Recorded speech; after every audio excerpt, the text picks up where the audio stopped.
बिस्मिल्लाहिर्रहमानिर्रहीम अस्सलाम वालेकुम यूट्यूब फैमिली में कैसे हैं आप। तुसी ठीक हो, फेसबुक वाले तुसी किदा तुसी ठीक हो। आज हम बनाएंगे माश की दाल का पराठा। माश की दाल घर में जब भी बनी होती है तो हम ज़रूर पराठा बनाते हैं। हमने कहा आपके साथ शेयर कर दें। दो छोटे छोटे पेड़े ले लिए हैं। जब हम डबल पराठा बनाते हैं, एक पे दाल रखेंगे, ऊपर दूसरा लगाएंगे, तो उसके लिए दो छोटे छोटे हमने पेड़े लेने हैं। इनको हमने बेल लेना है और फिर इसको थोड़ा सा हमने इस रोटी को फैला लेना है।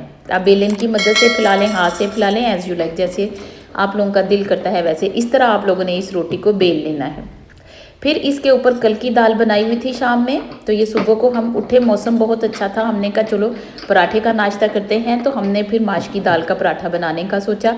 ये माश की दाल है, कल शाम में बनाई थी, अभी हमने कोई गर्म नहीं की, वैसे ही हमने फ्रिज से निकाली, थोड़ी देर पहले रखी और दाल ऊपर फैला दी है।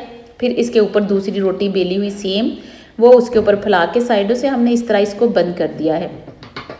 अच्छी तरह बंद करना है ताकि दाल बाहर ना निकले। फिर बेलन की मदद से आहिस्ता आहिस्ता आप लोगों ने इस रोटी को फैला लेना है और गर्म तवे पे डाल देना है। मीडियम टू लो फ्लेम पे आप लोग इसको बनाएं। फिर थोड़ा सा ऑयल डालना है, तकरीबन 2 टेबलस्पून ऑयल आप डाल लें। बड़ा पराठा है, जैसा हमारे पाकिस्तानी बड़ा पराठा और बड़ी रोटी होती है, ये वो है। देखें थोड़ा सा ये फूल भी गया है। दोनों तरफ से दो दो दफ़ा पलट के आप लोगों ने सेक लेना है। हमारा ये माश की दाल का पराठा इतना मज़ेदार बनता है जैसे आलू के पराठे, मूली के पराठे होते हैं और बहुत सारे पराठे होते हैं, इसी तरह माश की दाल का पराठा होता है, लेकिन डिफरेंट होता है और खाने में बहुत ही लजीज होता है। आप लोग इसको ज़रूर ट्राई कीजिएगा। हम आपको खोल के भी दिखाते हैं कि अंदर तक ये पक चुका है। और जब आप इसको इस तरह तोड़ते हो तो अंदर माश की दाल इतनी अच्छी लगती है जैसे मोती सजे होते हैं।